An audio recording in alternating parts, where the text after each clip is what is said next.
What's up guys? In this video I want to talk about audio. I feel that audio is one of the most overlooked aspects to great filmmaking. So in this video I'm going to talk about all of the audio equipment I use and compare them to each other so you can see the difference they make in helping your films look more professional. So right now I'm being recorded by this microphone, which we'll talk about in a second, but I want to switch right now to the on-camera audio so you can see the difference it makes to have a nice microphone in comparison to just using the audio that comes straight from your camera. So I'm now going to switch to just my on-camera audio.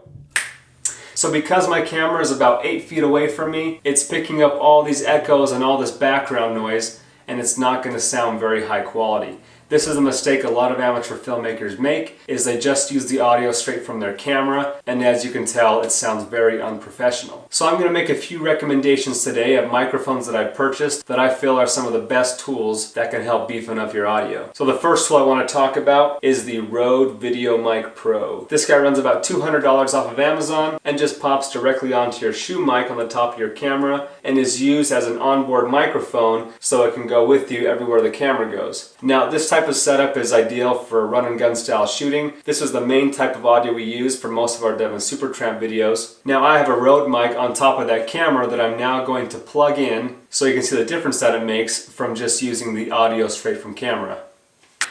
So the audio you're hearing now is coming from the Rode microphone that is on top of my camera, and it's not going to sound a whole lot better because I'm still too far away from my camera. If you're going to use this effectively, you got to be closer to your subject. So to give you an idea, this is what it sounds like when using the VideoMic Pro at a closer distance. Now within this microphone there's different settings you can use. On the back here you'll see two switches. The first switch is just the on and off button. If you go to the middle switch, it's going to pick up everything, and if you go to the far right, it's going to cut out the low frequencies, which is better when interviewing somebody one-on-one and you want to take out some of the low rumbling background noises. And the bottom switch has a -10, 0, and 20. Keep it at 0, and then in your camera, you want to make sure to go into your sound recording settings and put it to auto. These are the sound settings we use for most of our Devon Supertramp videos. A lot of people recommend that you switch it to manual audio and then turn the preamp in your camera all the way down to just 1 notch up from 0, and then switch your Rode mic up to +20 dBs. So I'm now going to show you what the audio sounds like with those manual settings.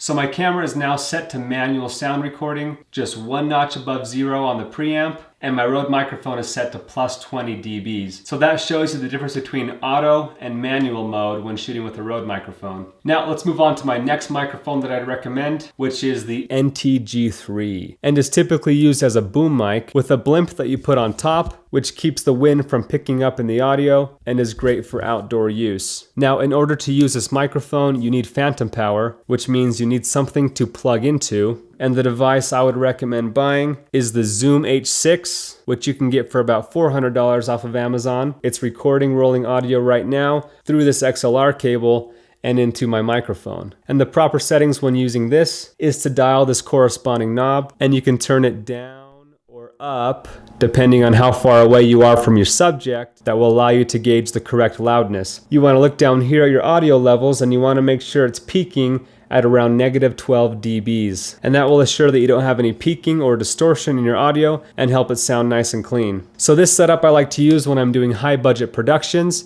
and I can afford to hire somebody to boom and give me high quality sound, following the cameraman around the whole day, making sure we get the best audio possible. And because this is a directional mic, just like the Rode mic, wherever the microphone is pointing is where it's going to pick up the audio the best. So watch this as I move over to this side.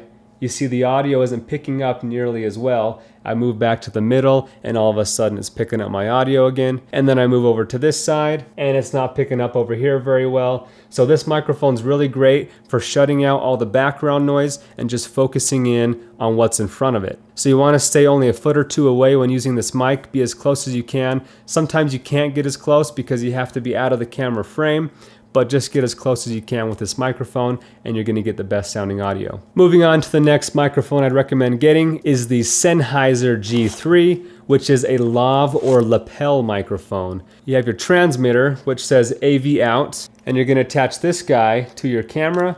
Comes with a little shoe mount. and then go ahead and plug into your mic slot. And then you're going to be plugging your microphone into your receiver, and you'll hook your receiver to your side and then attach your lav mic, this teeny little mic here, about 6 to 8 inches from your mouth, and then go ahead and clip that on to the shirt. You want to make sure you set sound recording to manual, and again, put the recording level down to just 1 notch above 0. So I'm going to go ahead and switch from my NTG3 to my Sennheiser lav mic right now.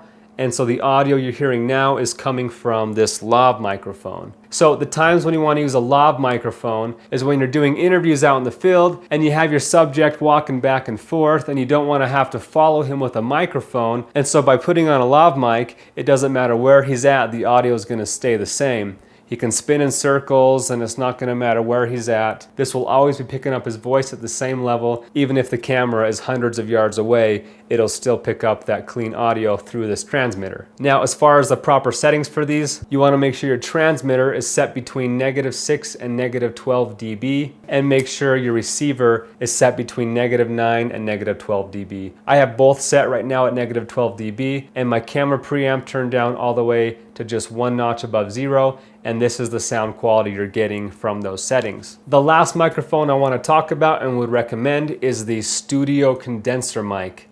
This guy specifically is a Sterling ST59. Now, these microphones are what musicians use in the studio to record vocals on music, and I personally use it for doing voiceovers over top of my video footage. And like my NTG3 shotgun mic, this one also requires phantom power, so it's got to be plugged into an audio box of some kind in order for it to work. So I am now in my studio using my studio condenser mic, and over here you'll see my audio box USB, which I got for about $200 on Amazon, which plugs in and powers my studio mic. And this round filter thing here is called a pop filter. And what it does is it prevents all the popping noises I make from distorting the audio, like so. So by placing this in between me and the microphone, it keeps those pushes of air from my mouth from hitting the microphone. So this is how your studio condenser mic sounds. So now I'm going to show you back to back all the different audio options so you can see the difference they make and see which ones you think would be most valuable for you to buy. So first we're going to do just the audio from the camera. So here's the audio you'll get when using the audio straight from your camera. And now we're going to plug the Rode mic into the camera.